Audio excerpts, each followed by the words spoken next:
All right, the ice isn't going to help. I know you're doing that on purpose. 100% was. Was my mocha for you? Mocha for me or for you? I mean, mocha for me, but orally for you. Orally for me, great. If you take your mocha orally, I'll take your mocha orally. This is pretty good. Yep, we're so clever. Words are funny. Well, that's probably the fastest we ever found an opening. You're welcome.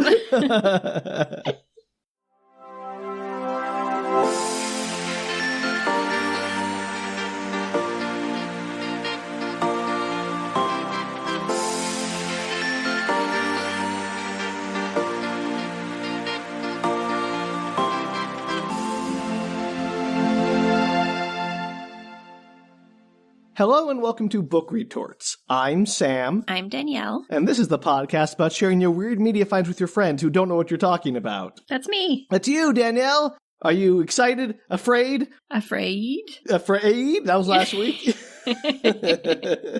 I'm sorry I don't have one of those cute little things about how new I am to this experience like you always Danielle, do. please don't take my thing. I'm bad at it. I don't need you to be bad at it too. That's my job. I'd have to sit down and write them. There's no way I would come up with them in this part of the moment. That's not. Well, that's what makes them so fun because they're always so terrible. If I put effort into them, they wouldn't be as fun. So don't worry, I will not be taking that from you. Well, then I need to summarize the last No, I'm kidding. We're not doing that right now.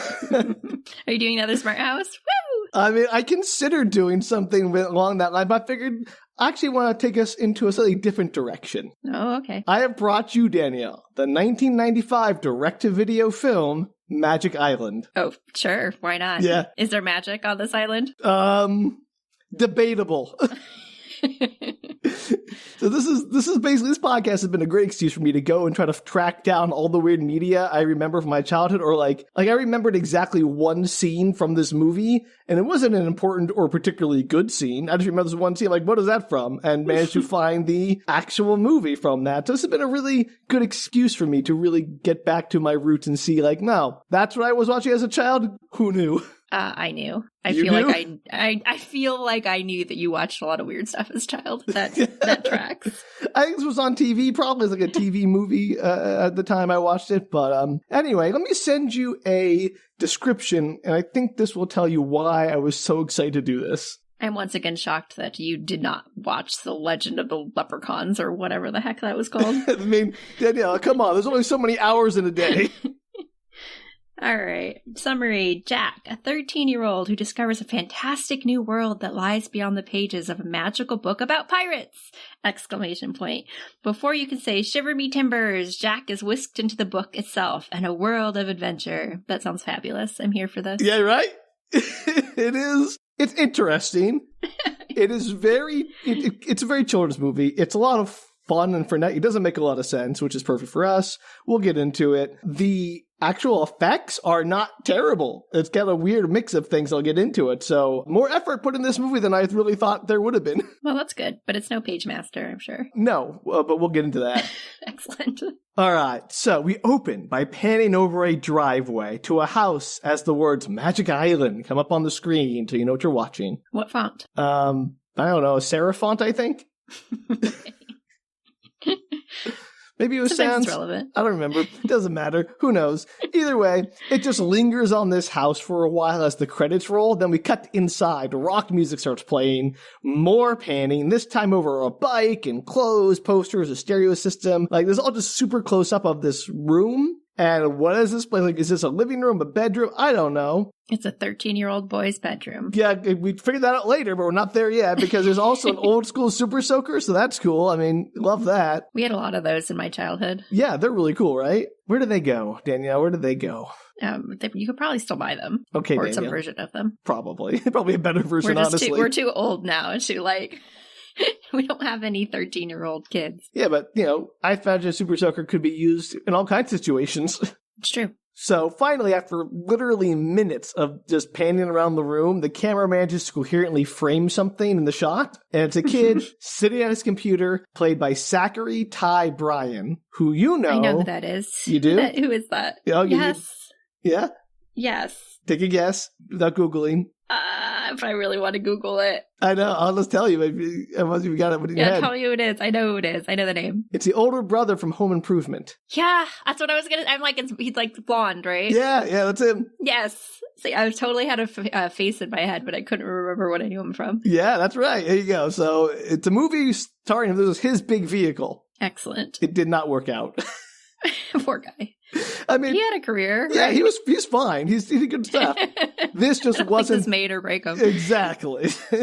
His mom comes in and turns off the stereo, yelling about how Jack is going to go deaf. The mom says that unfortunately a work thing came up and she needs to cancel their meeting, i.e. dinner and a movie, because she needs to go to work and she might be getting a promotion or a big contract or something. Is this another parent that's just terrible with their children? Yeah, kinda. Jack it's like all of our media. That's like the parents either have to be negligent or dead so the kids can have adventures. That's like the formula. Yeah, I know. It's wild when you think about it. It's a crazy formula. Anyway, Jack is not pleased. She also drops that his dad is out of the picture and dead or divorced, you decide. As with many of our things. What was the last one we did where we had no idea what happened to the other parent? Was it Warriors of Virtue? I mean, that one too. Also the Phantom of the Megaplex. Phantom of the Megaplex?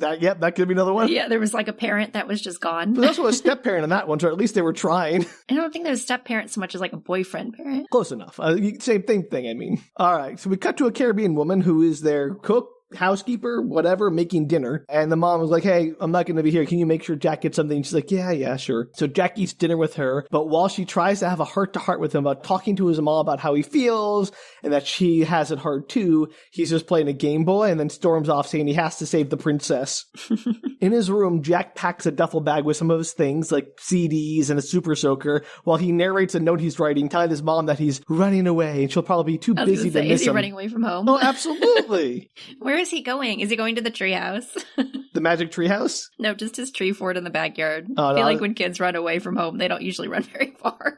I was thinking the magic treehouse where you're the other side of the books too. That's also from that series. Yes. But we'll see. He tries to sneak out, but is caught by the housekeeper, Lucretia, who I guess is also like a live-in nanny or housekeeper because she has her own room. Well, she would have to be because the parent is completely not there. That's a fair point. Who else raised this 13-year-old child? It's a fair point, to give a movie credit for realism, I guess. She tells Jack she's been just about everywhere and seen just about everything. She knows he wants adventure, excitement, to rescue the princess, save the universe. But he doesn't have to look further than right here. And she opens her trunk and pulls out a book called Magic Island. Magic Island Day. It was Magic Island. The book's called Magic Island Day. Sorry. You were waiting for me? Never mind. She had to wait till he was 13 to do this? He couldn't have, this feels like a 10-year-old thing. Maybe oh, but he feels like he has to run away or something. Oh, but... Ooh. And she insisted it'll change his life, like it did hers when her great-grandmother made her read it after catching her running off to join the circus. So, do people run away? Did you run away as a child, Sam? I mean, not really. Like pack a bag, walking down the street, you were going somewhere? No, not that I can remember. I mean, I may have done something crazy and slipped off and just, gone for a walkabout, but I don't think it was ever with the intention of getting away from my family. Never coming back home. Yeah, exactly. Yeah. They do it a lot in movies and books, and I'm curious the percentage of people who have actually packed a bag and been like, I'm leaving. You never put a bindle together, Danielle, and decide to go off on the boxcars? No, I did not. And I actually had boxcars near my house. I could have done that. You and me both, sister. Man, I had a boring childhood, apparently. What, you didn't get sucked into a book and go to an adventure? No, sadly. And I would have totally been into that. You would have been so into it. Lucretia also mentions that the book was written by one of her ancestors in Port-au-Prince. Jack insists he's 13 and too old for stories, which, yeah, right, kid. But, teenagers. But Lucretia asks him to just read it before running away and see how he feels tomorrow. Jack goes back to his room, flops onto his bed, and puts a pirate movie on the TV, tossing the book aside. After a few minutes, he turns off the TV, but as he rolls over to sleep, he hears voices talking in pirate accents about a treasure map. I do love a good pirate movie. Yeah, he looks at the TV, but it's off, Danielle. Mysterious. Then he slowly realizes the Magic Island book? the voices are coming from the book. God, he's living the best life and he doesn't even know it. It gets better. The book flips open on its own to show an image on the page, like a video. I think they just superimposed a video onto the page of a pirate. The one talking about how the other should just hand him the map. Jack is flabbergasted, and we cut to the pirates crossing swords, the dashing man and his crew. The man handles the pirate easily, while the woman of his crew threatens French Stewart dressed as a foppish pirate. Oh, I love that. Clearly the comic relief of the movie, which is all the pirates are the comic relief of the movie. They're all comic relief. It's real weird. I know you said this, and I swear I was paying attention, except to this part. How is this projected on the book? It's like one of the pages just has this image on it. It's like a little TV. Yeah, basically. Got it. Okay. And what we have now, as the camera, cut to the scene as if we're there. Like, it's just ignored the whole, yeah. But Jack is watching this on the book. Got it. The woman, we'll get her name later, eventually pantses a pirate she's fighting. The man, Morgan, trips over the prone French Stewart, which was the one Gwen, the woman, had been fighting, and the irate captain gets him at sword point. Morgan also has another large man on his team, in addition to the woman being accosted by 2 other pirates. These are all the characters. We have 4 pirates and 3 of these crew for Morgan. Captain Morgan? Nope. Well, I guess it's Prince Morgan, actually, is how these addressed. Oh, okay. Yeah, I know. But I get, you know what? That's a really good point. Seems on the nose, but it does. Well, the one thing you learn about this movie, Danielle, is it's not subtle. Oh, great. I don't want my pirate movies to be subtle, Sam. The pirate captain monologues about how Morgan should have stayed in the castle because out here he won't get a royal burial. Har, har, har. The woman, meanwhile, is using flint and steel to try and light a fuse of what looks like a bomb. So they're just like letting her do that. Well, Jack leans in close to the book. A sudden gust of wind picks up and lifts him, and he gets sucked into the book, and he starts falling through a wormhole tunnel. How does he get does he literally get lifted up? Did they raise him up on it's like sucking him in like a black hole kind of thing, and there's a gust of wind. His whole body sort of lifts and gets sucked in towards the book. With CGI? How'd they do it? I think they cut. they move him towards the book, and then we cut to him inside the tunnel with CGI. Got it. The pirate captain hears Jack's screams just before his bag knocks the captain down, followed shortly by Jack himself. The woman throws the now lit bomb, which lands near the pirates, which are all sort of just standing around Jack and the captain, both out cold. Morgan and his friends make for a longboat, but his ship has been captured by the pirates, so they decide to hide in the jungle, but first, to grab Jack the sorcerer before they go, because he might be useful. They would probably think you were a sorcerer if you appeared out of nowhere in pirate times. I mean, I gotta say, that's the one part of this movie that makes the most sense. Willing to believe that. The bomb still isn't going off, or it's a smoke bomb, which I don't really understand, but I guess that wasn't clear. I don't know what's going on with that thing.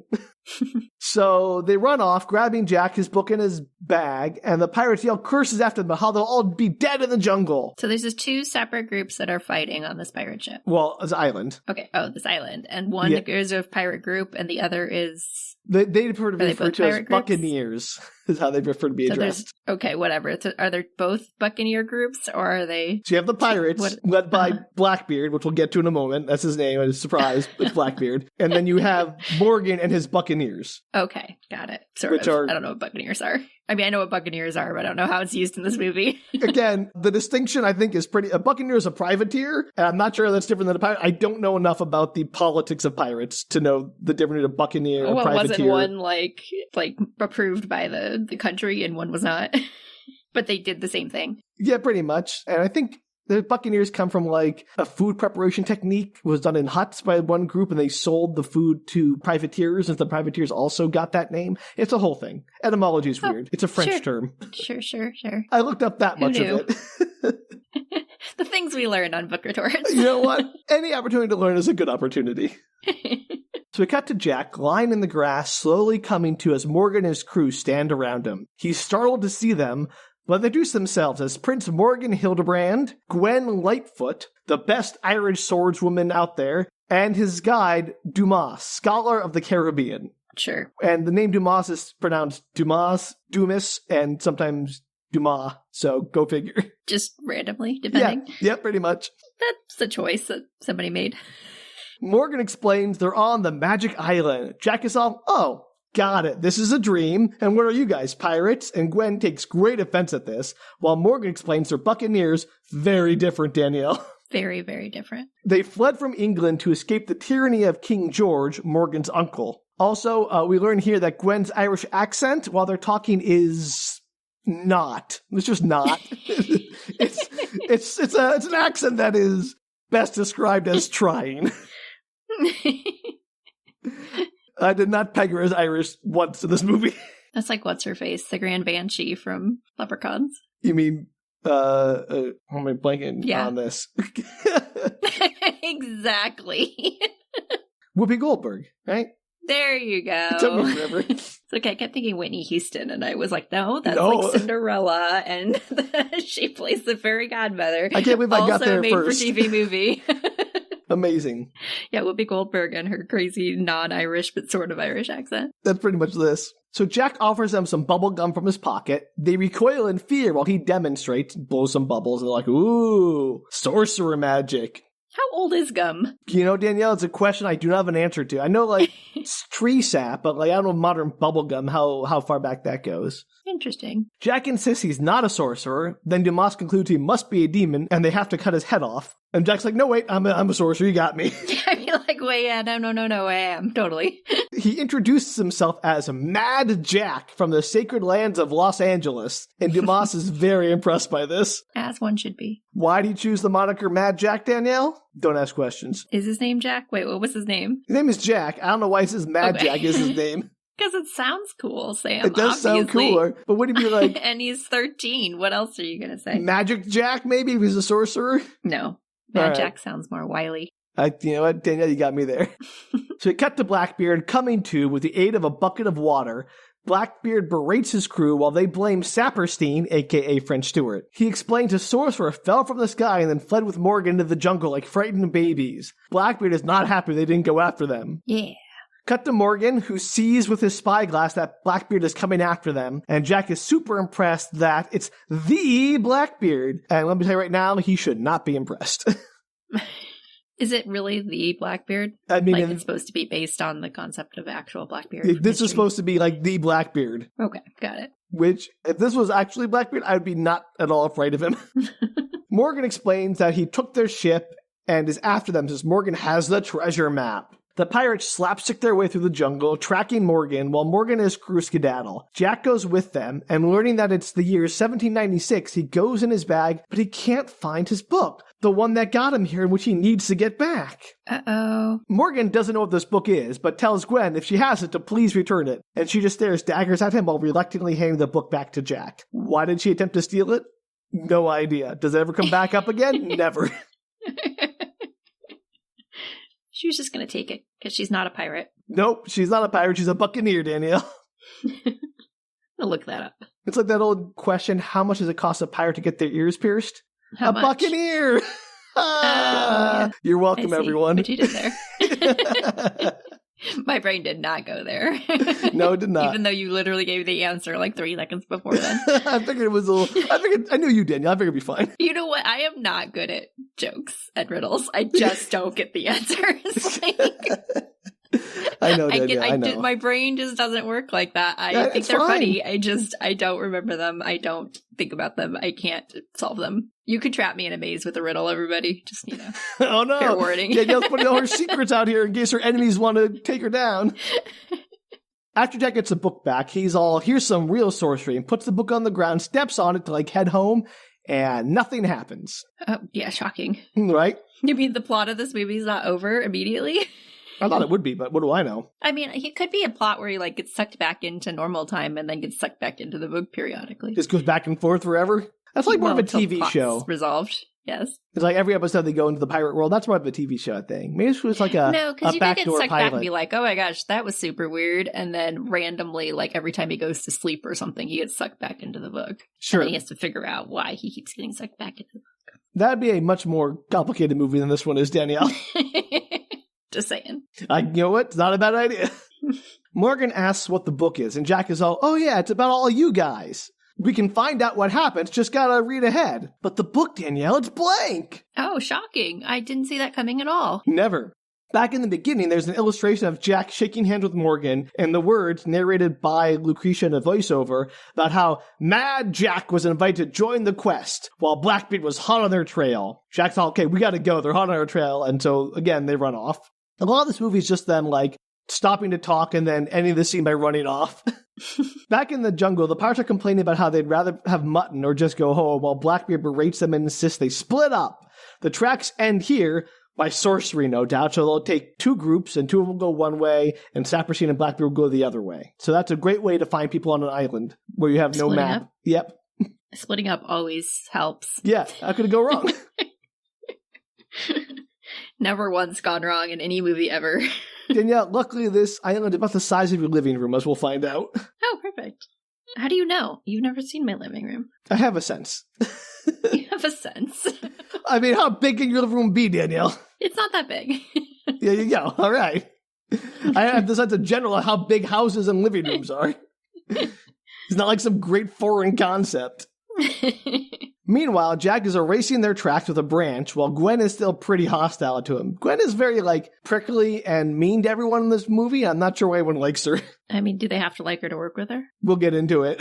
Perfect. Dumas explains that as they go further and closer to the treasure, the magic of the island gets stronger, and that it preys on their fears and desires. This island belonged to an evil sorcerer who buried his treasure here under spells to kill adventurers, to protect the treasure, and for his own entertainment. Bum, bum, bum. So they know where the treasure is? Well, they have a map. They have the map, but the other team does not. Team is not the correct word. The pirate team does not. The pirates do not have the map, and they're chasing the Buccaneers because they do have the map. But they're going towards the treasure. Yes, because they want to get the treasure. Are they trying to get to the treasure? Are they just leading the pirates to the treasure at this point?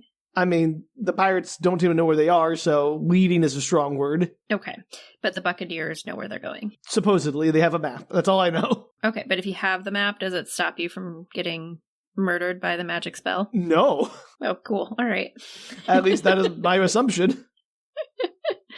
All right, I'm on board. It's just the map, Danielle. It just helps. I was just seeing if they had a way to prevent the catastrophic. It's like the journal in the Last Crusade where it helps you, but you still have to get through the traps yourself, right? Got it. So Jack is nervous, but Morgan insists that he has faith in Jack's magic to guide them through the jungle, which is really cool because I don't know what their plan would have been if Jack hadn't shown up randomly.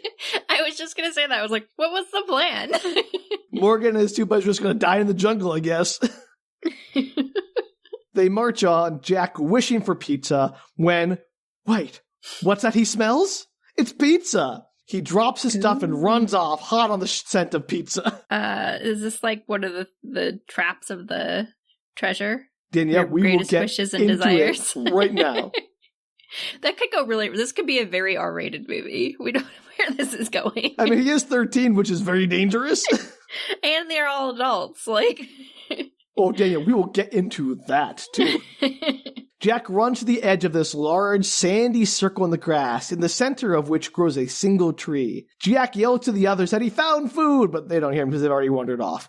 And he rushes to the tree, which has pizza slices growing on it. Excellent. That's what I want my pizza to come from, as well as a pizza tree in my yard. Why not?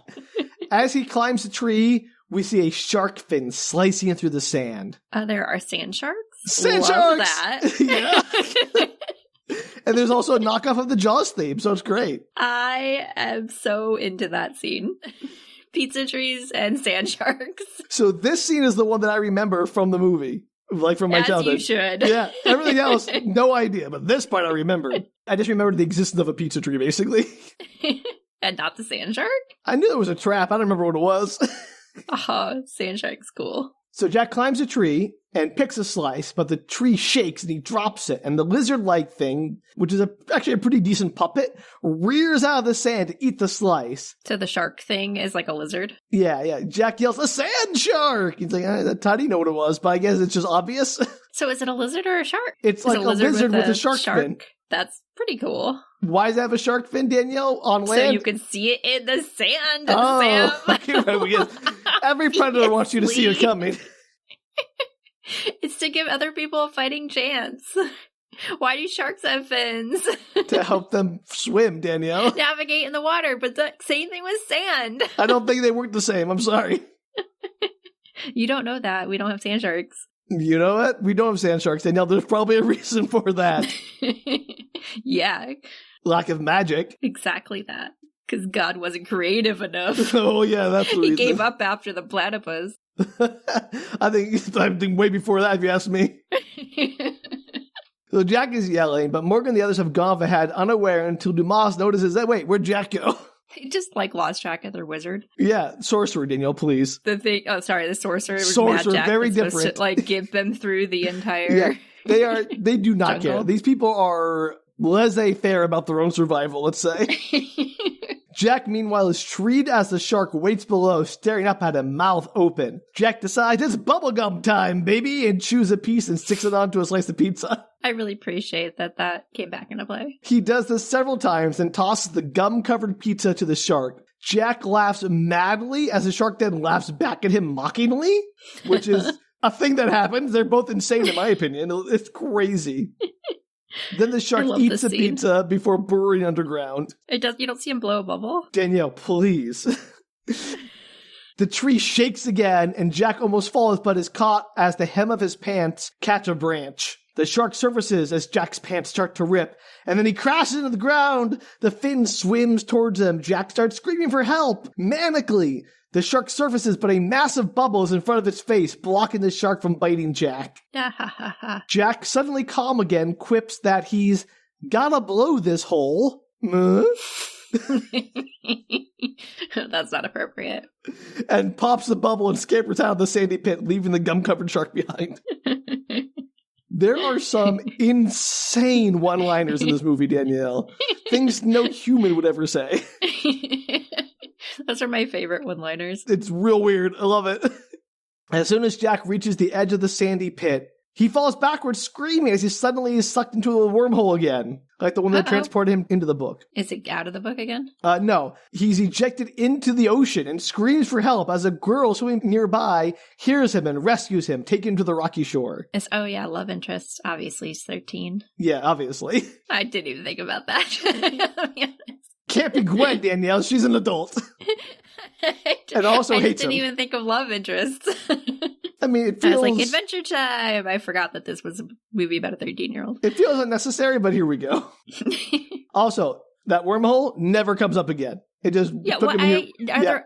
I was going to ask, are there other wormholes on the island? Or is this just like a obvious plot device? I think the book got bored, like, hey, we got to move this along, get into the next plot point quickly. Oh, he could have just, gone to the ocean, and saw the person. I don't feel like it's that hard to get to the ocean. Yeah, he could have tripped, or could have been another trap or something, but nope, magic book just or chased by the shark. Yeah, into the ocean, sure.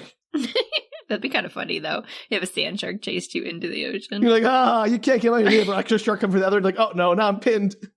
So Jack is sodden, coughs out some water as the girl says, never met a boy who couldn't swim, which... rude. Is this a mermaid? Siren. Looking at him from the water. Don't answer my question then. Yeah, no, I don't need to. Jack introduces himself, and the girl says, you may call me Lily. That's what the fish call me. Jack is confused, and Lily explains that in fish talk, Lily means mermaid. And the camera pulls out, and indeed, she has a tail as she lies on the sandy portion of the beach. Called it. Does she get legs? Danielle, hold on. Does she come up at the end as the new neighbor that's there, and it's like a human? Danielle, can we just take a moment here and realize that the fish word for mermaid is Lily? Also weird. I was getting there, Sam. You were I was not. going through all the... There were a lot of things to take in. I just really want to focus right now on, fish talk, huh? Lily means mermaid. They just use, human names for all the words? Does Fred mean cow? What's so totally different? That doesn't work. Maybe it just sounds like Lily, Sam. And fish goes, whoa, whoa, whoa. I don't know how they talk. Maybe they're psychically linked. They can talk in your brain. They can just say Lily in your brain then, I guess. So Jack helps her sit up just as Gwen and the others spot him from a distance. Lily asks Jack what happened to his pants. And really, I'm not sure a mermaid is the biggest pants expert. Surprised she knows what pants are. Yeah, if I were her, I wouldn't assume I knew how pants should be, at least enough to know if they were somehow out of sorts. I'm no expert on pants, but yours seem bad. It's not something I as a mermaid would have confidence in saying. I like that that you really thought this through. I did. Wait a minute. I was here until then. Look, I was on board with the mermaid until she started going up on all her pants knowledge. I'm like, where did that come from? Maybe it's like the Little Mermaid where she's like obsessed with human culture. It is not. She is the only mermaid in existence, and apparently... What? Yeah. The only mermaid? As far as we know, Danielle, the only mermaid in existence. They did not have the budget to hire... How was she born? They did not have the budget to hire another actor for a mermaid. Was she orphaned and raised by fish, and that's why she talks to them? What? That's probably it. She's the... I get not having other mermaids, but you'd think they'd at least reference a culture of mermaids. Nope. Nothing is ever mentioned about any other mermaid culture, or any other secret. Not even like dugongs are mentioned. What a terrible book this is. Like, no background on this apparently main character. She doesn't need a background. She's just a pretty girl for Jack, which is problematic. Anyway, back to his pants. Jack's pants are torn in one leg, so he tears the other leg off to make jean shorts. Super fashionable. How did he tear it? Jeans are hard to tear. You know what, Danielle? I don't know. Maybe they're already a little bit torn.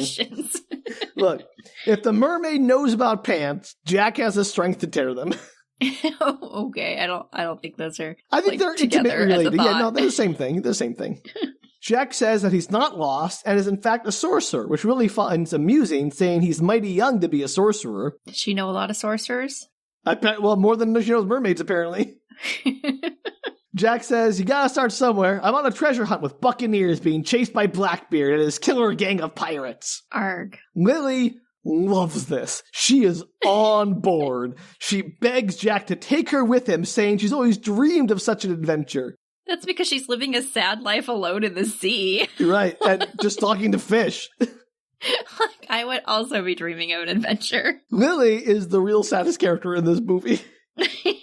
As far as we know. No, I think I can be confident in saying that. Aw. Does she turn into sea foam at the end? Well, we'll see if we can stick true to the source material or whatnot. Jack says her fin is an issue with that, but Lily says, no problem, she'll just wish for a pair of legs because, quote, when a mermaid saves a human's life, she's granted a wish that lasts a sun and a moon. So, sure. Yeah. I didn't know that was a law of the mermaids. A day? 2 days? A day? A day. A day and a half? It's really unclear. Like a whole sun and then a moon cycle and then up to the next sun, I assume. The chronology in this movie is insane, obviously, as is the geography. But as far as I can tell, it's the rest of this day, the night, and then part of the next day. Okay, so she doesn't know the word for day, but she knows the word for pants? She's an expert on pants, Danielle. Jack offers to turn his back, but Lily says, oh, please, watch if you like. Movie, what are you doing? Stop! She's like a 13-year-old girl in a, shell bra. Don't do this! I'm sure she'll probably have pants. Her fin CG transforms into legs, and she's wearing a skirt, a little skirt, and the magic skirt. Yep, magic skirt. Because thankfully, so her outfit for the rest of the movie is a short skirt and seashell bra. So perfect. I would expect nothing less from a mermaid from the sea. Wild. A Lily. So Jack helps her stamp and walk and she's wobbly like a newborn fawn. Morgan and the others approach. They say they were looking for him and found his magic bag. Lily is about to explain that she, a mermaid, has legs now because she saved Jack, but Jack interrupts her saying, she got a day off, so he thought she could hang with them because he didn't want them to know that she had to be saved by the mermaid, which is Jack. Come on, got a day off from being a mermaid, right? Just magically. Yeah. Well, I mean, honestly, that's exactly what happened. He's not wrong. Why wouldn't he could just say, I turned her into a human for the day. He's magic. And indirectly he did, I suppose, but if he's going to lie anyway, yeah, lie big. Thought we could use her help. Gwen is all just another mouth to feed, just another hand to fill with treasure, but Lily insists she wants no treasure, only adventure. And the animals and plants of the island speak to her every day, and she knows the island so very well. How? How does she know the island so very well when she lives in the ocean? Because the animals and plants talk to her every day, and they tell her about the island, I guess. Because she's so sad and lonely, she's like, tell me about the island. I mean, it's a lot of land, and she's on the outskirts of it. So I guess if it's only as big as my living room, it would be very easy to know from the shoreline. It's quite crazy. I don't know how she has the intimate knowledge of the island, but it doesn't matter because she doesn't really. That's the trick. Okay. Morgan agrees to let her join, and Lily thanks Jack profusely while Gwen remains grumpy. What's Gwen's problem? You know what? No idea. It's never answered. She's just a grumpy Gus. She doesn't even get to be happy at the end. We'll get there. Meanwhile, the two other pirates, so not Blackbeard and Saperstein, are walking, talking of bread and turkey and how hungry they are, when one sees the same sand shark trap, now with a turkey tree instead. You know what? Turkey with gravy and some biscuits sounds really good. I would eat that. It's like a turkey leg. Think medieval turkey leg. Yeah, I'd be down for that right now. Yeah, okay. Danielle's here podcasting hungry. I might make some chicken and biscuits tonight. That sounds delicious. Excellent. I already had lunch, so too late for that. Well, there's always another meal to come every day. It's true. Good job, Tim. You understand how eating works. I'm so proud of you. I understand about eating the way Lily understands about the day-night cycle. Anyway, the pirate's compatriot doesn't see the tree and insists they move on. And why he doesn't see the tree, I don't know. Does the tree ever come back into play? Nope. Sand shark? Irrelevant. Okay. Why was it there? Okay, Danielle, let it go. I know you're hungry, but focus. Why was it there? I was asking you, but you were too obsessed with turkey. I'm not hungry. My pasta was delicious. Thanks. Okay. It was butternut. Thank you, Danielle, for sharing. Just thought you should know. I know you like your butternut. Who doesn't? I'm sure somebody doesn't like butternut. It's a very specific flavor. Yeah, okay. Anyway, the sand trap never traps anyone, and I don't think it's a very good trap. I think the sorcerer did a bad job when he made the sand shark. Could have done better. Well, it's probably because he put a fin on it. If he hadn't put a fin, nobody would know that it was trapped. That would be the way to set your trap. Well, even with Jack falling headfirst into the trap, not knowing the shark was there, still managed to get out fairly easily with the aid of bubblegum, I suppose. Yeah, because he knew that the sand shark was there. If the sand shark was not broadcasting his existence. The sand shark popped out like full body, like a dog treating a raccoon. Uh-huh. So, like, the fin was irrelevant at that point. But the fin was there before that. Sure, but he didn't see the fin. He only saw it when the shark popped out of the ground. Yeah, well, it shouldn't have a fin anyways, because it broadcast. That's what I said, and you gave me guff for that. I just said that I think that it could use it in the sand. That was the argument, is whether or not biologically it would have evolved with a fin. Okay, Those are two different arguments. Oh, sorry, I didn't realize what argument we were having. My mistake. I concede to your superior logic. We're talking about whether or not it's a good trap. It's not. Okay, good. Okay, great. Glad we solved that. Evolutionarily speaking, perfect animal. In terms of magic trap, terrible idea. Got it. Yes. Pick something that doesn't broadcast where it is. Okay, good. Okay, understood. You know what, Danielle? Unimpeachable logic. Anyway, back to Morgan and his crew. They march on. Lily is hopping and skipping about, just delighted to have legs.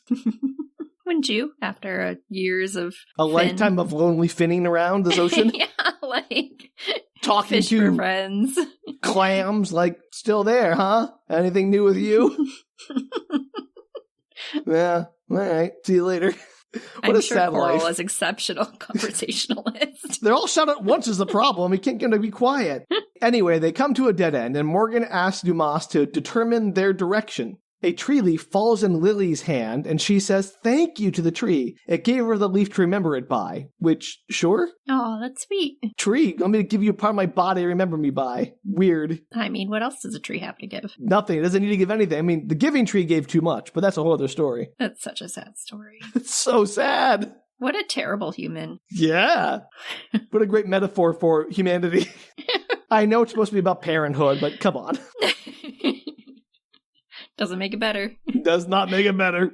Dumas then goes to a waterfall to fill a water skin, but when he goes to drink, he spits it out. And when he takes a handful, it's black in his hand. Is it blood? No, it's just black. Come on, be blood. No. Not blood. Yeah, it's just black. He rushes back to the others, telling them of the cursed water that appears pure until you try to drink it. Morgan insists they need water. This must be another one of the sorcerer's traps to have them die of thirst. I mean, that's a good trap, if all the water is sketch. Yeah, exactly. I support that over the land shark. 100%. But Morgan says they still need to find water. So Lily says she'll ask an expert and pour some of the water out on a fern, which starts to shake violently. So she's trying to kill the fern. No, that's how it communicates, through like bee dance or something. I don't know.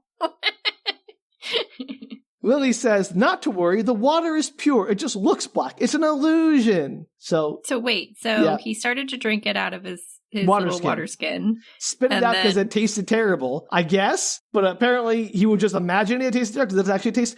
I don't understand, Danielle. Oh, so it just tastes bad, but in reality it's fine. I don't know. They never mentioned the taste. He just spit it out before he saw it. And then Lily's all, it's totally fine to drink. And they're like, okay, problem solved. Okay. But then why did Dumas spit it out when he didn't look at it the first time? What was in his water skin? Like, he didn't look at it before. That's what was confusing me. I'm going to assume it just tastes bad, but in reality it's fine. It's just supposed to, like, make you think that it's bad. Yeah, that's the idea, I think. Perfect. That's a much better illusion. If they didn't have the mermaid, they'd be screwed. I mean, probably in reality, the movie doesn't address the taste, so it probably tastes just fine, which is a worse illusion, but our version's better. Well, it doesn't make sense that he'd spit it out, because he wouldn't know it was black. I know, Danielle. It doesn't make sense at all. Nothing makes sense. I'm just going to assume it looks bad and it tastes bad, and then she's like, actually, it's pure. You're fine. It's going to taste gross, but you're going to have to drink it. Okay. You know what? I gave this movie too little credit, I guess.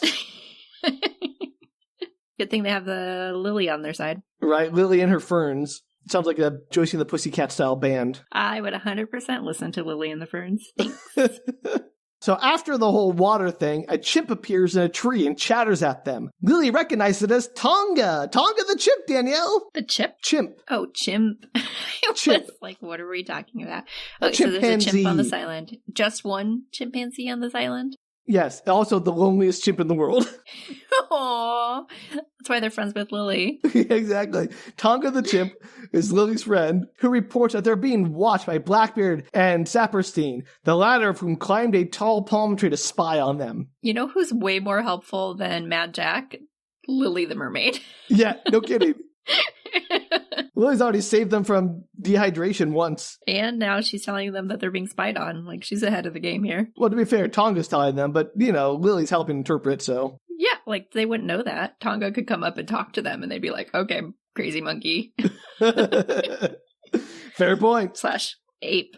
This isn't really Jack's adventure. This is Lily's adventure, apparently. Yes, I figured. So Jack reads in his book of Saperstein in the tree, and on the next page, he sees Blackbeard hanging upside down from a rope in a tree. So the book has pages now? Yeah, well, I mean, pages appear as the story goes on, or they fill in. Got it. But also sometimes they tell the future a little bit. Like, it's not just what has happened. It's also, hey, here's a little glimpse of the future for you. So this book is kind of cheating, honestly. Got it. Which I don't think makes sense. Like, why is the book sometimes telling you the future, but sometimes not? You seem okay with that. I mean, books do that a lot in movies, like those kind of like books that fill in. So it's nonsense. I don't think I'd question it while I was watching it, to be honest. You're not me, I suppose. I agree, it doesn't make sense, but I don't think it would occur to me to question it. So Morgan is asking if they stay and fight or run, and Jack says they fight, but not with swords, much to the disappointment of Gwen. They fight with a dance-off. Yes, exactly right. They're going to do a dance-off to save the community center from the developers. / jungle. Island developers in the jungle. I would watch that movie too. I like how every time we discuss something, we come up like 7 more movies / books we'd also like to watch that don't exist. I know. We should just write a lot of things. And like someone else should make them because we don't know what we're doing. Yeah, we should pitch a lot of things is what we should do. There you go. We're just ideas people, Danielle. That never goes wrong. Somebody wants to pay me for my ideas, that'd be fine. Sure. That's the hard part, Danielle. Here we are just giving away for free on this podcast. What are we doing? We're just waiting to be discovered. Yeah, that's it. That's what's going to happen. Anyway, Jack and Morgan and the others start setting up in the jungle Home Alone style. Lily fills the super soaker with tree sap, which would not work. You'll just clog the super soaker, I'm sure. There's a super soaker with them? Was Jack it in the brought bag? it in his bag. Yeah, he brought everything in his bag. He took that with him when he was running away from home? Yeah, apparently he's like, I can defend myself on the mean streets of my suburb with the super soaker. I didn't realize that. That's funny. It's very good. I mean, it wasn't obvious until now. Like, his bag has everything he needs in it. Everything that, like... he needs, quote unquote. Yeah. Pretty much, like, everything the plot needs him to have is in the bag. And pretty much everything we panned over at the beginning is in the bag now. I just like the idea that you're running away from home and you're like, I think I'm going to need this. Yeah, no, he's super like, soaker. Super soaker? More like super important. That's some 13-year-old logic right there. Well, I might have some fun on the mean streets of my town. Well, if I need to defend myself from raccoons or something, I don't know. But I still think putting sap in a super soaker is a good way to ruin your super soaker. There's no way that would work. No. 100% would not work. Never. Not in a million years. Anyway. Even if you watered it down, it might not work. Oh, Danielle, believe me, I've tried putting things in super soakers. Let's not get into it. Sure you have. They clog. It's like on the old school, like the original one, that like clogs so like you unscrew the tank, it's clogged so easily. Unsurprised. It was probably built that way specifically so that kids couldn't put sap in them. Yeah, sure. Or who knows? Anyway, while that's happening, Morgan rigs a board with some rope and Jack lays tripwires. The chimp is still there, just giving commentary, I guess. After they finish and settle in, Morgan wonders, like, what happens if the pirates never find the trap? And Jack's like, oh, I didn't think of that. And so he quickly gets out of his bag a portable CD player and I guess portable speakers, too? How big is this CD player? It's like a Discman. Okay. And then little speakers that attach in. Like, yeah, little computer speakers, basically. They look Got like... it. I'm just making sure it was like, not like a magic bag where like a boombox came out of it. I mean, it feels like it should because these speakers are so loud. He starts playing his rock music on there, and I cannot emphasize enough how loud these speakers are. Like, it's so loud they'll have to shout, and they can't hear each other. They're trying to shout like, oh, what are you saying? I hear you. And these tiny little computer speakers. No way that will be the case. Maybe in a really quiet place like the jungle, Sam. Yeah, notoriously quiet. Very quiet. Yeah, never have any animals or birds or anything. Luckily, Blackbeard and Saperstein hear it, and they're what looks like maybe miles away. I don't know. I have no sense of geography in this place. Again, as big as my living room. Yeah, because they're literally just feet away from them, hearing the tiny boombox speakers or tiny portable CD player speakers. But like, I don't know how they all got here because the other two pirates found the sand trap, the sand shark trap that Jack had just been at. And Blackbeard and Saperstein went the other way, and yet somehow they've ended up closer to where Jack is now than the other two pirates. Don't think about it, Sam. I did, Danielle. I did think about it. I can't stop thinking about it. This is my life. It is actually a little bit. Anyway, the pair make their way to the trap area, and I learned the other pair of pirates are named Jolly and Duckbone, so top notch. Yes. Very good. So our full complement of pirates are Blackbeard, Saperstein, Jolly, and Duckbone. Oh, great so pirate good. names. So good. We do love a weird name here on Book Retorts. Oh, I would give Duckbone a big old hug. He's great. As they approach, Blackbeard suspects a trap and spots the tripwire. Jack's like, no, it's fine. But it's not because they've just blown up his whole spot. So what are they going to do about it? The pirates step over the tripwire, but just then Duckbone and Jolly show up, so I guess they weren't that far away after all, and rush to meet with Blackbeard to give him a hug, it looks like hug him. So excited to see him. It's been a while. Yeah, and they bumble right into the trap. Blackbeard is hoisted up by his ankles, and then the super soaker goes off, covering Saperstein and Duckbone in sap. Does that stop them? They're just covered in sap now. They just have sap on them, and nothing else happens.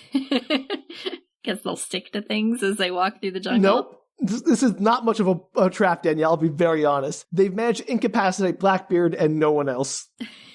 And also, not Blackbeard for very long because Jolly cuts him down while Jack and the others just sort of watch instead of, instead of moving. Yeah, instead of fighting them while they're occupied or running away while they're distracted, they just sort of stand there and go, no, that didn't work very well. That was like a 5-second distraction from the pirates. All that set up, like literally less than 30 seconds of extra time they got from hanging Blackbeard up for a few seconds by his ankles. They could have run away and hid or whatever, got like way far away from them, and all the time they were setting up the trap. But no. No, trap cooler, I guess. Anyway, they end up sword fighting the pirates anyway, so they all rush in to fight the pirates out. They're all out of the trap, so I don't really understand what the point of the trap was. Like, let's wait till they get out of the trap to fight them. It's more honorable, Hold off, everyone. It's crazy. It's absolutely insane. Anyway, the duel of Jolly and Gwen is hilarious. They gently hit their swords together while standing still until Jolly leans in for a taunt and Gwen punches him in the face and runs off while he proclaims, damn, she's good. And I disagree. I mean, nobody would see that coming. I mean, also, you could try moving more than 3 inches and not aiming for their sword. I don't know. I'm not a sword fighting expert, Danielle, but like, you generally don't want to hit your sword onto their sword as a target. You want to hit their body with your sword. But what do I know? Nothing. You're not a sword fighting expert. I know. I'm not, Danielle. We need one. Someone get on here and explain to me how the choreography of this movie is perfect. One day I'm going to make a list of all the experts we've needed over the years. It's a long list. It's every kind of expert, Danielle, we need. A lot of sciences. We need a lot. Considering we have a science expert on Book Retorts. Danielle, sciences are very siloed. They're very different things. They are. We've needed a lot of them. I've complained a lot about how movies treat all scientists as like, oh, all science is the same thing. Like, no, that's not true at all. They're not. And we've needed a lot of lawyers on Book Retorts as well. That's the other thing we've Especially come across fantasy frequently. lawyers. And like contract lawyers. Werewolf contract lawyers, Danielle. Shocking amount of scientists and lawyers. There's a lot of big questions these stories bring up, Danielle. Anyway, Saperstein squares up with Dumas, but Dumas swings his massive swords around in a mildly impressive manner, and Saperstein runs away. So, done. Morgan gives Jack the map, saying he and Lily must go. Make the map invisible. They'll be fine, but Jack and Lily need to escape. And then Jack and Lily run about 10 feet away and are immediately accosted by Jolly. So, good job. Jack takes off, leaving Lily behind. Oh, what a jerk. Yeah. And Jolly is all, I'll be back for you later, and then chases after Jack, which, why did he just cut down Lily while you had the chance? Crazy decision. Poor Lily. Yeah, she is completely abandoned by Jack. It is not a good look. Yeah, she put all her feet into this one basket, and look what happens. What? Danielle, that's a whole different kind of show. We don't do that here. It's a metaphor, Sam. Yeah, sure. Is that you're making money these days? That'd be nice. So Jack picks up a stick and like throws it at Jolly's head, which manages to knock him out cold so then he and Lily can escape. Nonsense. So he ran on purpose to save Lily. Nope. He ran and then he like picked up a stick to try to sword fight Jolly, and Jolly just like chopped his sword off and he threw the like remnant of his handle of his stick at Jolly, which was enough to take him out because apparently he has the soft skull of a newborn child. Maybe. We don't know what pirates are made out of. I assume the same thing as every other human, but what do I know? You're in a magic fantasy book, Sam. You don't know their lives. Okay, Danielle, maybe you got me there. Maybe they're humanoids. Soft, baby-headed humanoids. Yeah, maybe it's like their weak spot. Okay. Wow. How intimidating. Meanwhile, Morgan and Saperstein are like backing away slowly, but they accidentally bump into each other and become stuck together. So the sap comes into play now for about 5 more seconds. And then with the help of literally everyone else, they are pulled apart. But Blackbeard shows up with a pistol and captures Morgan and the others, demanding the map. Luckily, it's gone and visible now. Morgan says he doesn't have it, and if he kills him or any of his crew, Blackbeard will never find the map.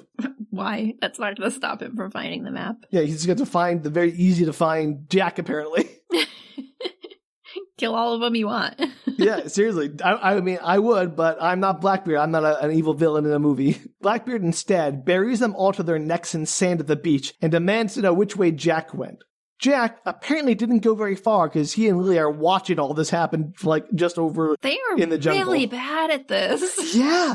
Jack does not understand the concept of escape. He builds elaborate traps and then sticks around to watch them fail and then doesn't run away while they distract people. And then when he's told to run for it, he's like, no, let me just stick around real close and watch. To be fair, he does think this is a dream, so... I think he's past that by now. Are we sure? 50-50, I think. Dreams are pretty intense sometimes. Maybe he thinks he's still in one.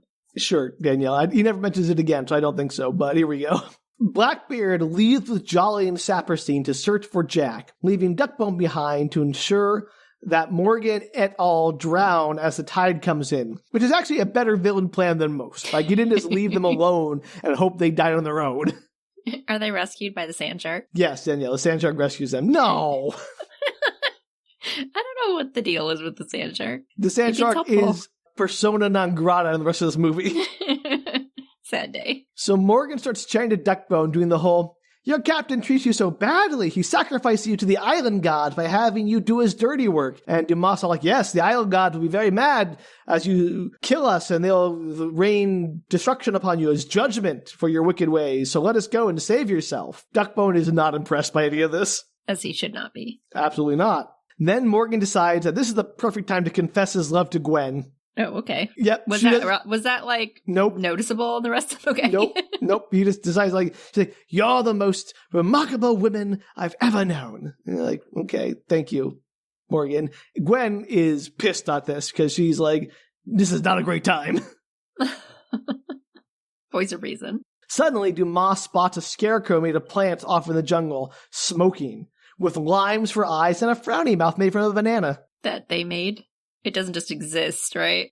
Danielle, this immobile plant man absolutely terrifies Duckbone. He starts freaking out. And then Jack also puts speakers on the head of the scarecrow and is all, I am the island god, the one that Dumas warned you about. Now that you let those buccaneers go. Does he have a microphone? Apparently he brought a microphone in his bag, Danielle, with a CD player. Is he broadcasting to the speakers, Sam? Danielle, give me 3 seconds, we'll get to it.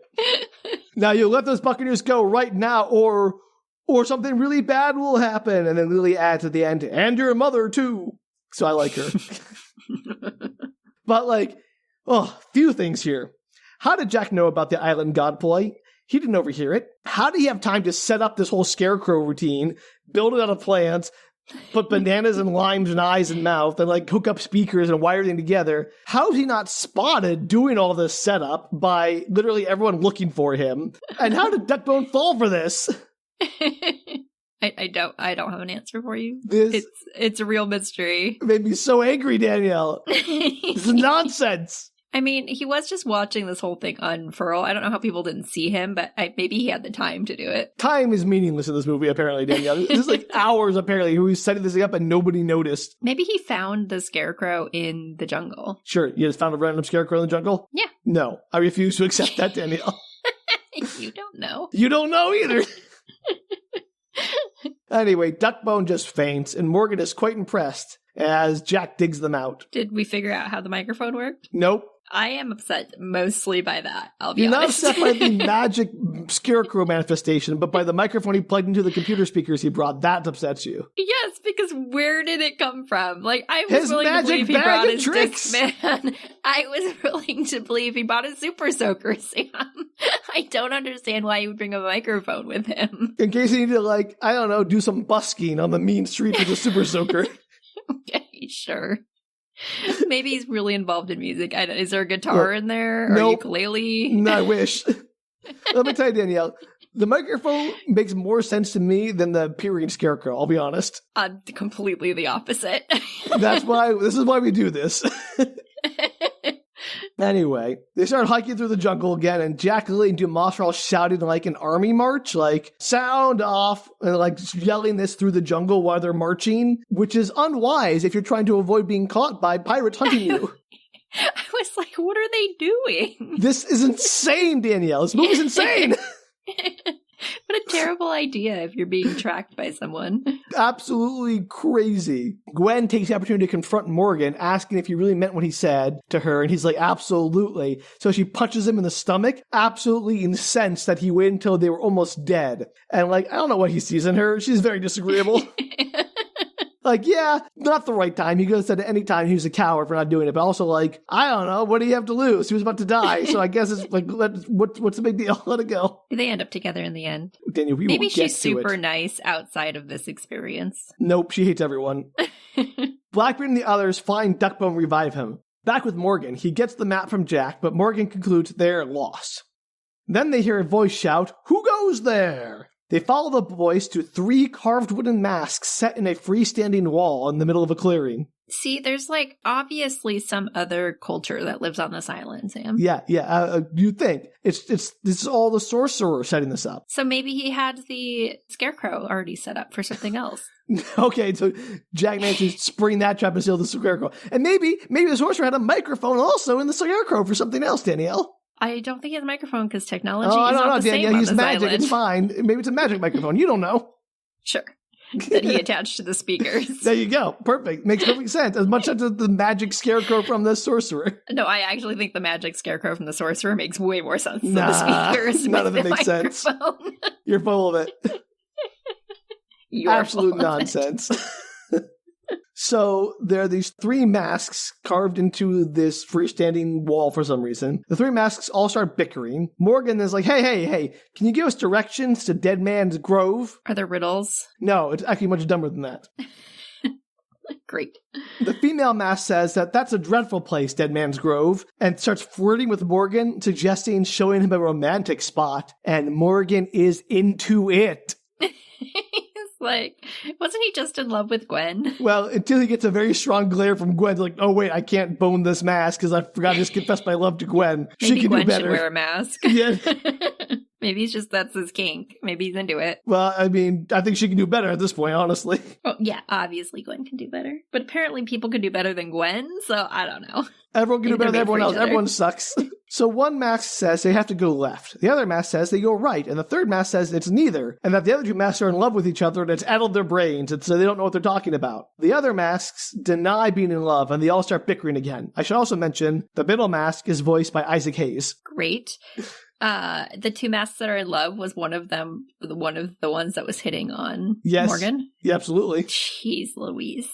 This is crazy. So Morgan shouts them down, says, hey, be quiet. And then they all huddle with his crew and he's like, okay, what now? One says go left, one says go right, one says neither. What's the right way to go? And then Jack says, if the map is correct, this is Dead Man's Grove where they're standing right now. So, like, how were they lost? Why did Morgan say they were lost if they were exactly where they need to be? And it's obvious to Jack. Is the mask wall on the map? Danielle, when they turn back around, the mask and the walls have all vanished. They're just gone. Magic. And they've exited the movie. They are pointless.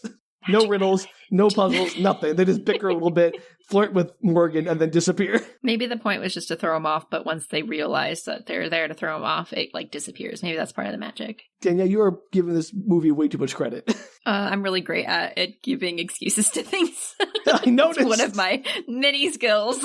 It's why you are much less critical of media than I am. It is, actually. Yeah. So I just go with things. Except for that microphone situation, do not believe that exists. I guess there's a limit for everyone. So we cut to night. Jack lights a fire with a lighter, impressing everyone. Ooh, fire. Jack then gives it to Dumas, saying he got it at a Def Leppard concert, which is very funny. Those were the days. Morgan suggests sleeping while taking turns at watch. Dumas then says ghosts haunt this grove, and Morgan is all, you should have said that earlier. And Gwen, still pissed, is all, that's the problem with men. They never speak when they should, and she needs to let it go. Also, it's called Dead Man's Grove. What were they expecting? I'm going to say, Dead Man's Grove isn't called that because it's a nice place to be. So as Dumas gathers firewood, Morgan and Jack have a little heart-to-heart, with Morgan complaining that Gwen sometimes makes him feel like a little boy, and Jack says, that sounds like what his mother does. And I'm like, very different, very, very different. He's 13, he doesn't know any better. Morgan then says he never knew his mother. She was always traveling, and she never had time for him, so he ran away. But now he regrets it and thinks the only way he can return now is with the treasure as an apology. So just to give you an idea of how subtle this movie is. What a metaphor. So Dumas returns just in time to see a water skin float by that then douses the fire. They all scream and run from the ghost. The ghost. The ghost. Jack and Lily end up together, and Lily grabs his hand as he pulls out a flashlight from his bag. Only, she's not holding his hand. It's the hand of a skeleton that cackles at them. Ah! More screaming and more running away. Lily insists the others are still stuck in the grove, but they can use Jack's magic to save them. This is when Jack comes clean. He's not a sorcerer, and all he has left in his bag is a map and a book. He doesn't know real magic. Lily gives him a little pep talk. So he has nothing left in his whole bag. Yep, he used it all. So he has a super soaker. Yep. A microphone, a Discman, speakers. Yep. A flashlight. CDs to play on the music, obviously. Oh, he's got CDs. And he didn't bring, like, anything of value? Like clothes or food? Nope. Or... Don't need those things. He's gonna busk.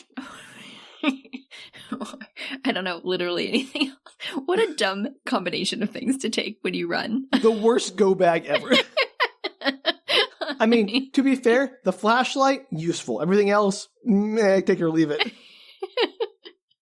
Like, I totally get bringing some of those things, but it feels like you'd have more things. Yeah, you want to bring more than just your Discman and your microphone for karaoke, I guess. All right, just wanted to clarify. Yeah, nope, he's out of tricks, Danielle. Felix and his bag of tricks are empty, I guess. So Lily gives him a little pep talk about how he's already saved them once without magic, which means he's incredibly brave, the bravest boy she knows. She only knows one boy. Danielle, which makes it true. And they're about to kiss when Jack hears what he thinks is Morgan and calls out to him. Only it's not Morgan, it's the pirates. So Duckbone does a perfect impression of Morgan, which is obviously dubbed over. It's great. And Jack and Lily are immediately captured as they rush over to them. Bummer for them. Blackbeard overheard everything and knows that Jack is not a sorcerer, so therefore not afraid of him. And so he says, no tricks, or he'll, quote, get right piratey nasty with your little friend here. Which I know he means tortures her, but boy, does it not come off that way. Don't like that. Do not like it at all. How does he know that the pirates are the evil ones, quote unquote? Jack? Yeah, what if the pirates were good and the Buccaneers were bad? The fact that they're threatening to kill and torture him and his friend is not a good sign. But prior to that, he had no idea what was going on, what he'd stepped into. Well, to be fair, he didn't really choose. He just ended up with Morgan when they dragged him away from the pirates. Sure, but he's, like, actively trying to and helping them. Yeah, at that point, he's like, I guess I'm with these guys on the adventure, and they all seem friendly. I don't know. He's a 13-year-old kid. He's not thinking that hard about the plot here. I was just curious, sometimes that'd be a good plot twist. Turns out Buccaneers are evil and the pirates are good. That'd be too smart for this movie, Danielle, unfortunately. I know. Anyway, Blackbeard creeps me out at this point, and I don't like it. That's totally fair. I mean, he has Blackbeard. Who knows what he did? Yeesh. So we cut to morning. Morgan and the others are looking for Jack and Lily and stumble across a bunch of leaves in the path that are standing upright, sort of waving at them, leading them the right way. Clearly the work of Lily somehow. Ooh. Blackbeard and the others are supposed to be at the tomb of the island sorcerer, which is where the treasure is supposed to be, I guess, which is behind, quote, an ugly face. They look around and they uncover the tomb, and it's actually a whole statue squatting over the door of the tomb. So there's a giant statue showing you where the treasure is. Why didn't he just plant the treasure, like, where it wasn't obvious there was a treasure? Danielle, please. The sorcerer clearly has a plan. Okay, sorry. It just feels like if you just dug a hole and put it under there, it'd be easier. Yeah, why do you need a map if a giant statue? It's a great question, Danielle. A real good question. Like, that's a great way for people, even if people weren't after your treasure, that's a great way for people to stumble upon your treasure. They probably go like, that looks interesting. Let me go see what that is. Yeah, like, I'm going to go explore that cool cave. Yeah, exactly right. It didn't say it was a smart sorcerer, just a powerful sorcerer. I like the idea that he was super powerful, but kind of dumb. Also, the sorcerer gets his jollies from everyone failing, so he, like, wants them to try at least, I guess, and then get tortured by his traps and tricks.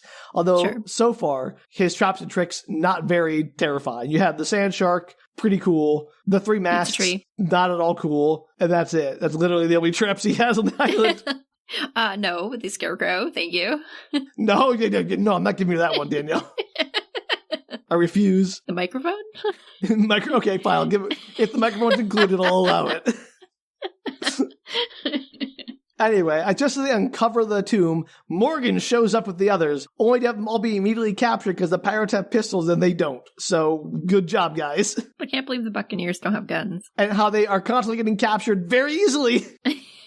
But they're also escaping pretty easily, so it works out okay. It's all everyone's terrible at their jobs in this movie, basically. Jolly suggests killing them all, and it's like right now. And Blackbeard, he says no, because they need them to carry the treasure back to their ship first. I'm like, come on, Blackbeard. Just kill them. Kill them. You know where the treasure is. You don't need them anymore. What was the plan if they weren't fighting? That was a very good question. How are they going to get the treasure to the ship? I guess many trips. I don't know. That seems dumb. It's a dumb reason to keep people alive. It is very dumb. It is a dumb movie villain reason. So now they turn to how to open the door. Blackbeard insists Jack open it or he'll shoot Lily. Jack then says my favorite line of the movie, which is, quote, the first thing you learn while you're cranking on a PC is that there's a key to every single door. What does that mean? He's a hacker. What does it mean to crank on a PC? When is everyone relevant? Not all doors have keys. That's what's going on. It's nonsense. That's a great line. It's such a good line. It doesn't make any sense. It means nothing. But everyone's very impressed. They wouldn't be, though. They have no idea what a PC is. I believe Blackbeard's like, okay, yeah, go do your PC thing over there and open the door. Eventually, after feeling around like for secret switches, he lifts the toenail of the statue and opens the door, which I feel like Blackbeard could have figured out. It didn't need Jack for any of this. Why was he even using Jack? Did he think that, like, he knows Jack's not magic? A sorcerer. Yeah. He's just like, Jack, like, oh, these guys are so lame. He's like, well, we're lame. Why don't you open the door, smart guy? And it's like, okay, sure. It's all very contrived, I would say. Of course. But just then, the eyes of the statue light up and it comes to life in stop-motion animation form. Yay! Everyone panics and runs away. Blackbeard then sends Duckbone out to distract the statue while he sneaks into the tomb, which works. The statue is terrible at his job. Everyone's terrible at the job. And then all the pirates make it into the tomb. While that happens, Jack and the others quickly balance a fallen tree on a boulder like a seesaw. Jack then gets the statue's attention and leads it back, and he climbs up on the raised end of the seesaw, and the statue goes to stomp him, and Jack dives out of the way, and the tree flips up and smacks the statue in the head, Sideshow Bob style, causing it to fall and smash to pieces. So, statue done. So a tree trunk took out a giant stone statue? Yep. Sure. Yep. The sorcerer, I'm starting to doubt whether he's powerful, smart, or competent at all. It feels like a tree trunk versus stone. Tree trunk's probably not going to win. Not usually, but very easily it does. So they all head into the tomb after the pirates, who are celebrating and singing off in the distance. Jack and the crew sneak up, but the concertina music suddenly stops as Blackbeard immediately clocks that they're there somehow. They got separated somehow? Who got separated? Like, they all ran away when the statue was there, and the pirates made their own way to the tomb, and then so they got split up. Got it. Yeah. So Blackbeard invites them in to the kind of not very impressive treasure room. Why would they go in there? Why wouldn't they just run off now that the pirates are there? Well, because they want the treasure still, I guess. I don't know, Danielle. Lily suggests they all share the treasure. And the pirates are like, no, we're going to make you carry it back for us and we're going to kill you. So that didn't work out so well. But then a gold face on the wall opens its eyes and looks around and declares, "Who dares enter my tomb? I am Garbassus, the most powerful sorcerer of the seven seas." And no, it's not quite like that because it's much smaller and less impressive than the Cave of Wonders. That's a shame. Jack is all, "This feels like a trap," but Blackbeard is unimpressed. The walls of the treasure room hallway start closing in to trap them. Morgan and the others flee, but Jack is held back by Jolly. That's when Blackbeard notices his hand. It's turned to gold, Danielle. Midas. The other pirates grab some treasure and flee, leaving Jack behind with the now golden statue of what once was Blackbeard. So, apparently only Blackbeard got turned to gold. Everyone else was totally fine, even if they're stealing the treasure and running away. What caused the turn to gold, then? Good question. Unclear. Never explained. Just the leader of the band gets turned to gold. I guess Garbassus was not happy with it. He was like, "You seem like you're a jerk. I'm going to turn you into gold." Very specific curse. Very weird. Jack then makes a break for it, but Lily calls out, her wish has ended, her fin has returned, and she can't escape. She's just flopping on the ground. Yeah, exactly right. Just flopping on the ground. You didn't see my body movements, but I completely did that. I fully imagine what you did, Danielle. It's very clear in my head. My body was just jerking around. You did the worm, but vertical. I did. Yeah, I put my hands in the air like I was trapped on the ground. I knew it, Danielle. Exactly right. I'm one of those people who reads things and then acts them out because I need to visualize them. I'm like, can you do that? Apparently you can. Throw a fin, Danielle. See what happens. All right, so she's trapped on the ground. Does she start to dry? Does she have gills all of a sudden? Is she unable to breathe on the ground? She's fine, but she started to dry out a little bit, but nothing serious. She's dry land drowning. Yeah. Luckily, she flopped down on a carpet, so Jack starts pulling the carpet out past the slowly closing walls, and it's very slow, and Lily is just screaming, "Save me, Jack! Save me! Save me! Oh my gosh, Does she get Jack!" cut in half, and Yes. her human half stays inside of the tunnel, and then... No, vice versa. Her mermaid half gets cut off, and she just has viscera coming up. No, Danielle, it's a children's movie. What do you expect? That magically her legs would reappear after she got cut in half. Yeah, that's how that's going to work. No, Jack just barely manages to pull her out of the tomb before the walls close in. Morgan and the others return now to help haul Lily out, and Jack consults his book again, which says, quote, "After saving Lily from certain death, Mad Jack bids farewell to his mermaid friend." And there's an illustration of them making out. So he's like, yes. Score, I can finally kiss her. So Jack and the others carry Lily back to the ocean. And then Jack asks for a little alone time. The others go 4 steps away, which not very alone, but here we are. Lily thanks him for the best adventure she's ever had. They kiss as Jack blushes, and Lily makes fun of him for it. Then she gives him a shell to remember her by and then swims off. Bye, Lily. Bye, Lily. I think it's important to note that Lily seemed to be kind of into people watching her, so she was probably fine with them being 4 feet away. That's probably true, Danielle. Just saying. I also do not like that because she's 13.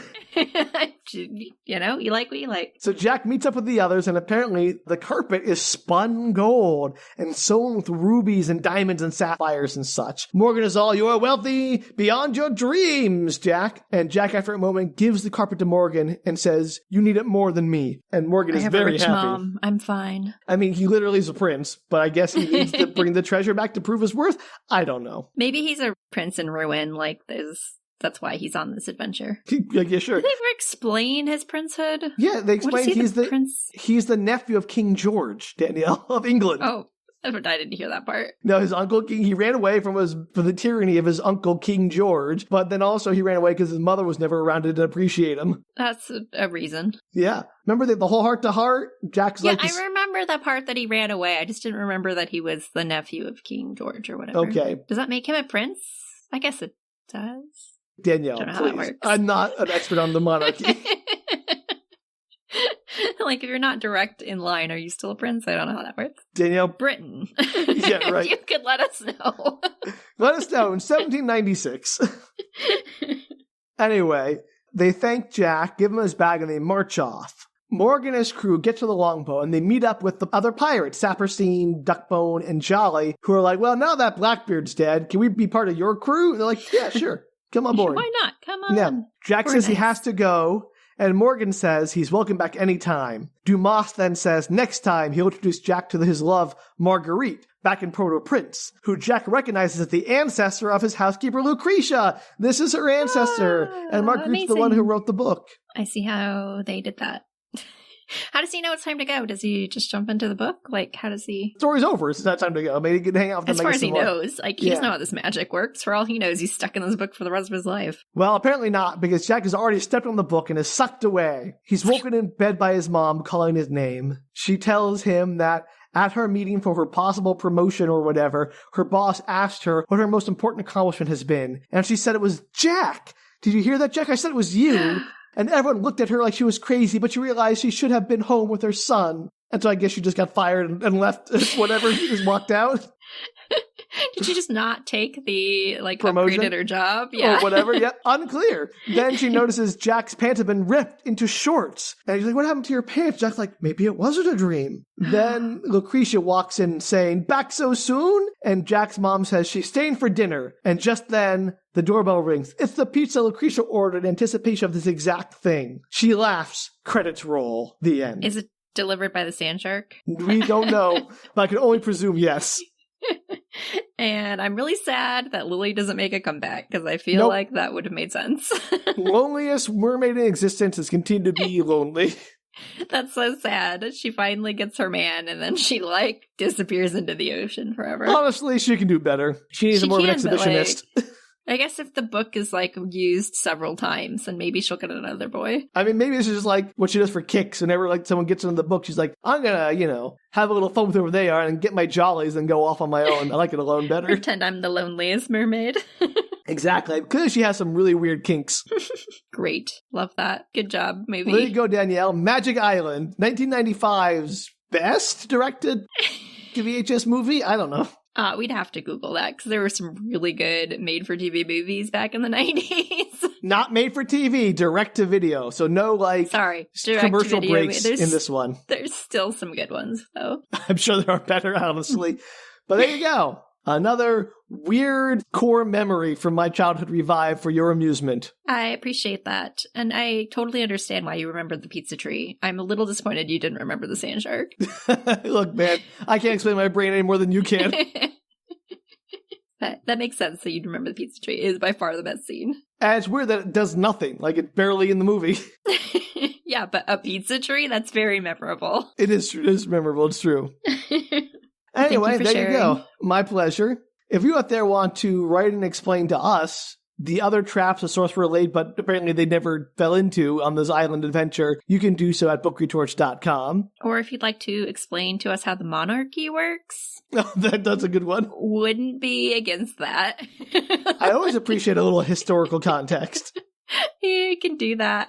You can blue sky us at Book Retorts. And if you want to help fund our own piratey adventures, maybe we'll try to see if we can make another mermaid so Lily isn't so much alone. That would be great. You can do so at patreon.com/bookretorts. Yay! And until then, I guess try to stay on every book you own to see if you get sucked inside. It could happen. I might try that. I definitely would have tried that when I was like 8. Yeah.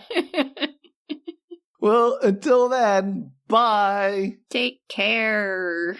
Arg. Arr, take care. Nice try. Nice try. Appreciate the effort. Thanks.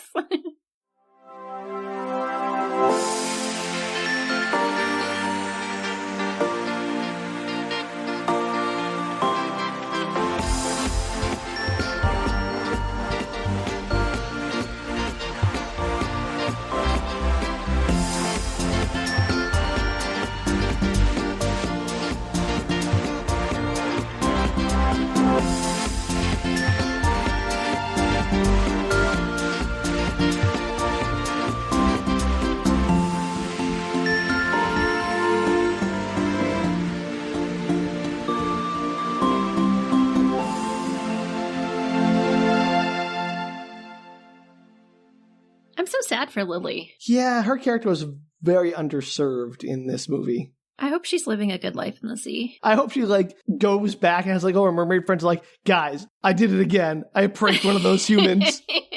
A big adventure. Got him to kiss me. You believe the whole thing about the magic wish? I think we just transform whenever we want, right? You believe the whole magic wish thing? It was hilarious. That's what I'm assuming is actually happening. It's gotta just be. Like a summer fling for her. She thinks it's great. It's just like a prank she pulls in, I got another human. Gotta go mess with this one too. I give him a seashell. Those aren't everywhere. Got him.